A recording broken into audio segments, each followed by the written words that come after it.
people, and like they literally, well, before you had to practice and take practice shots, like I don't know, go to a firing range to practice like shooting like thousands of miles away, and they pretty much, some of them have 50 cals, and they pretty much kill off pirates before they even get close to the ship. Yeah, I mean, you could do it with lesser weapons too. No, I'm just saying this guy was like bragging about how his 50 cal killed 50 people. So I was just like, damn. Well, for this guy, I feel like he was kind of like, he was the one that like, oh my God, I love going to these ships to kill everybody. And I'm like, well, he need to not be on the ship, but everybody say, oh, he's just a nice guy. He makes sure we all feel safe and stuff. I'm like, but he killed 50 people, but okay, well. But then to a certain extent, I kind of understand, because like if you let one pirate on that ship, if they not getting money, they're gonna just kill you and take all the cargo.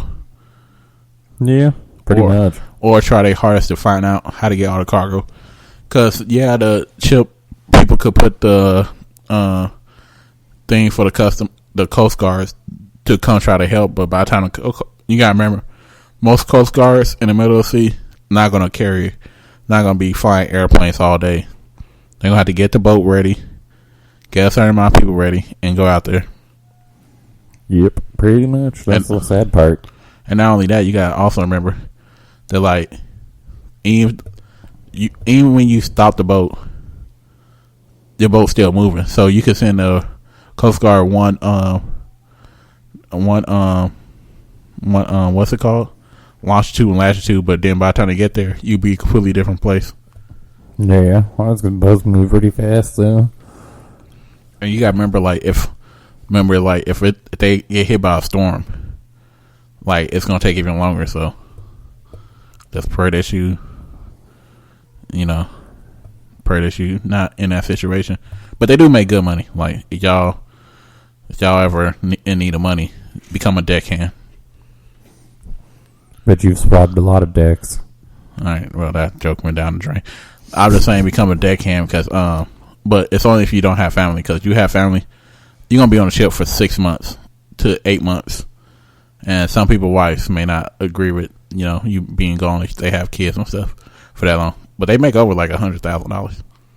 Yeah. Per year, let's say that. I mean, it's good money. Which is pretty much one trip. But your life will be in danger, a lot. Not to mention, you pretty much in tiny rooms, and a lot of people say they only do a couple of years because pretty much sometimes you got people who do lifers who's 50 years on the seas, but you have most people that job rate is really for 5 to 10 years because a lot of people say they get tired of being on the sea all the time. I don't blame them. I mean, you gotta remember, it'd be different whenever you're traveling personally, than being on a job, too. So, that'd be the hard part. Then I feel like being bundled up with a bunch of dudes probably wouldn't be that fun. I mean, you have some girls. What you trying to say? No girls get to the job? No, I'm not saying that. I'm just saying for the most part. I mean, even then, I'd feel bad for a girl. Can you imagine being next to a bunch of horny-ass dudes? Yeah, I feel like a lot of girls don't get to the job for that reason. I mean, I know there's women pilots and stuff like that of boats. I'm not saying that, but I mean, I feel like it's just like what you said. You have to have it as a female. I feel like it's not the best job because you have horny guys who's going to be on a boat for 8 months. Not saying all guys do that shit, but I know after a while, girls gonna be feel uncomfortable and shit. Yeah, and not to mention you're gonna be on your period for all 8 months and you're gonna be on the sea. Bring lots and lots of pads. Or tampons, whatever you use. So, I mean, like I said, it is women out there, and the women are more manly than me. I mean, they are females, and that's not true, dude. I've seen some pretty hot boat captains. No, I talk about stronger mentally and physically, because having to tie them, with knots and stuff, and doing all type of different jobs. Because you got to think about, for you to get to your bedroom, you had to go down 5 flights of stairs sometimes. Plus, you have little holes that appear, so they have to hold metal while they railed. So that's what I mean by more manly than me, stronger, not tying, know more about water wise. Not as useless. Yeah, that's what I mean. I'm not saying they look like men, like Butch or something like that. I thought you were getting at it first. I was gonna say, I don't know. Most of the women I've seen working on boats are actually pretty hot. No, I mean like they actually like know like what they doing, and actually like if I come up there like, hey, you know how to tie this knot, and she tied me like in a fucking 3-point fisher knot, and I'm like, oh wow, you know what the hell you doing? Yeah, for sure. So now I'm gonna call you out. Did you watch my boat video, bitch? Of course. No, was I right? Of course. Of course I was right. That's right. Like I said, Boston Whaler legit cut a boat in half. And they literally drive it. It's their test boat. Like, if you actually go to their company that makes it, they legit will test it, show you exactly what their boats can do. I mean, they literally just took it with a chainsaw to it and cut the bitch in half. Which is pretty cool. To try that your shit actually work compared to certain companies who having a big recall right now. I mean, this ain't going to help you if you flip over. Like, yeah, the bitch is going to float, but it's still going to be flipped over. I mean, it's not completely unsinkable, but... I mean, but flip over. I mean, you still had that air pocket that you could survive in. Well, I'm not saying that. I'm just saying you have to get it rolled back over, but it ain't going to sink. Well, I want to know, like, in the middle of the sea, how would a Coast Guard flip a boat? Or would they would just drag the boat to, like, a place where they could flip? I mean, they'd probably try to flip it, and if they couldn't, then they'd just leave it. But most boats, if they flip over, that's pretty much game over. Why you say that? Because most boats aren't sealed like that. Most boats, if it flips over, it's just going to sink. Oh. Because, I mean, it's just literally going to fill up with water. Most boats have air pockets in between. They don't have foam. And even then, the foam isn't designed to float. It's designed for buoyancy whenever it's sealed, not whenever it's exposed to water. So, like I said, talking to you every day, learn something new about boats. Yeah, I don't know. I just wanted to point that out because I'm right. For once. At least we agree on something, right? Yeah. Well, let's agree. You shouldn't, you have a GMC. GMC. Well, I guess it doesn't really matter. They're both the same thing. You have a GM car. Please, from 2018 to 2020, please go take it to your dealership. You may have a big recall on it. Yeah, apparently some dumbass at GM. We're never getting sponsored by GM. I just said that out loud. But some dumbass that dumbass got fired probably because you got over 217,000 cars that got to go back. All because they forgot 2 bolts on the transmission, which apparently is really bad. It's not like just, they forgot 2 bolts. Like, apparently these 2 bolts will literally cause it to leak out all of your transmission fluid and not make it to where you won't be able to shift. Apparently you won't be able to put it in park either. So anybody, keep going. I was just going to say, so their fear is not let alone could it catch on fire, but your vehicle may not stop. You might be permanently stuck and it'll just keep going. Which is crazy. Yep. So that's a horrible thing. Also, like if you have a 2018 to 2020 of any of these cars, I would go take it into the shop because you may have a recall. Chevy Cruze, Chevy Teresa, Chevy Malibus, Chevy Cruises, Buick LaCrosse, whatever, Buick Encores, anything that's GM pretty much.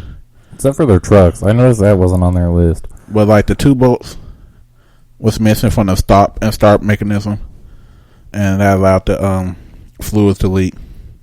But it has been no reported so far of fires or injuries. Which, how can a company really know? Because what if a car get in an accident because their engine locked up, transmission locked up? Would that count? And then they'd be like, oh, I don't know how this leaking and what happened with this. I mean, hey, you never know, to be honest.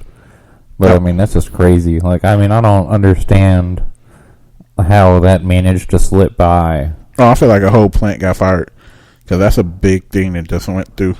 I mean, they can't fire everybody. There are not enough people to replace them. Most people don't want to work that hard nowadays. I feel like a good amount of people got fired. I feel like the designer and the people who were probably on that specific spot probably got fired. But, like, I mean, even then, the people that go over and check the one and how many ever cars that get made, like, bruh, how did you miss that? Like, I mean, there clearly had to have been 2 holes open. That's my thing. Like, I mean, it's not like Because, I mean, a transmission bolt is big. Yeah. It's not little. It's not like a little teeny Phillips screw head. Like, I mean, it's typically at least 14 millimeter plus, which is pretty big. So, like, I mean, there's no way you couldn't have seen it. I'm sorry. I mean, like I said, it could be what I think happened with, like, probably what's it called? Like a shift change. And they probably were training a new guy. He didn't know what to look for. And after a while, you know how, like, if you keep looking at the same thing over and over again, you're just like, yeah. And then the next time, like, the new shift came in, the person looked like, oh, man, y'all, and, like, he called it. And then he, like, are you sure none of the other cars have this issue? And the guy before, of course, you can't say, man, I bullshit at my job. You gotta say, yeah, I'm 100% sure. But then for 217,000 cars, it sounded like that went on for a long time. I was gonna say, yeah, but for the amount of vehicles that it happened to. And also, that's 2018 to 2020, so it's not just 1 year. So, yeah, I feel like a lot of people got fired. I'm just gonna throw that out there. Yeah, well, I mean, hell, they're not the only one that has issues. I mean, shit, I had bought a brand new 2016 Ford Explorer Sport, and a week after I bought it, turbos, by the way. Yeah, about a week after I had bought it, I had it sitting in my driveway, and literally, I went out to start it the next day, and it wouldn't unlock.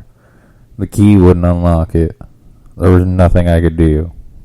It was literally just the whole computer system fried itself. How? They'd have no idea. So they literally had to put in all new electronics throughout my entire car. They have no idea how it happened. I mean, there was no indication it got struck by lightning. And, I mean, they said they couldn't figure it out. They had to literally reprogram my entire car and put in all new electronics. Why they didn't give me a new one, I don't know. But whatever. I wasn't going to argue. I didn't really care. I mean, maybe you left I don't know. I'm trying to think of an option. No, nothing. It wasn't dead. That's what they thought at first. They were like, oh, well, you probably just left something on. And I was like, no, bitch. Like, the door won't unlock. So I had to sit there and argue with Ford for, 3 hours. And then eventually they were like, okay, well, we're going to send a tow truck on us. And they sent me a tow truck. And then they took it back to the thing. And then they called me a couple hours later. And they were like, so all of your electronics are fried. They were like, your whole system's corrupt. So they'd replace all the control panels and everything like that to control the entire car, which nowadays is everything. And they had to replace anything that had a circuit board in it. I mean, sound like a pretty expensive fix instead of just getting you a new car. Yeah, I don't know. It took them a week to do it. That's what I don't get. I was just like, why didn't you guys just give me a new vehicle? I mean, it was only 2 weeks old. I mean, I bought it brand new with no miles on it. I mean, technically, but then that would kind of void your warranty because then they had to do all the paperwork for a new car. No, the warranty would start on another vehicle. Okay, like I said, I don't know what they did. That was stupid as fuck on their part. Yeah, I mean, I agree. Because, dude, the man hours on it alone were probably $10,000. Not to mention, it's just easier to write it off as a corrupt vehicle than I would just write it off as a corrupt vehicle and then just redo everything. Yeah, I mean, I would have too, but I just figured I'd throw that fun fact out there. I mean, I've had other issues. Chevy Impala was notorious for having really bad transmissions. Really, really bad. That was one of their biggest design flaws ever. I mean, for that big ass car, I kind of figured they would have some type of issue. They gave it that big ass engine, but I don't think they gave it that much of a transmission. I'm trying to think what it was. I want to say I know it was a Chevy. Was it a Malibu maybe that I had? But they replaced my engine 3 times. That's ridiculous. Yeah, that's what I said. I was like, why don't y'all just give me another vehicle? I'm like, y'all just threw $60,000 away on a $30,000 car. That's what I don't get. This is dumb. Some of the shit that they do is ridiculous. There's one, actually it might be my truck right now that might have this issue. I don't have to look. I totally haven't had the recall done on it. But I want to say my seatbelt buckle on it, whenever it deploys, I want to say it can start a fire. What? Yeah, apparently they forgot to put something in the seatbelt. I don't know, it's in one of my vehicles. But there's like some sort of like air gap where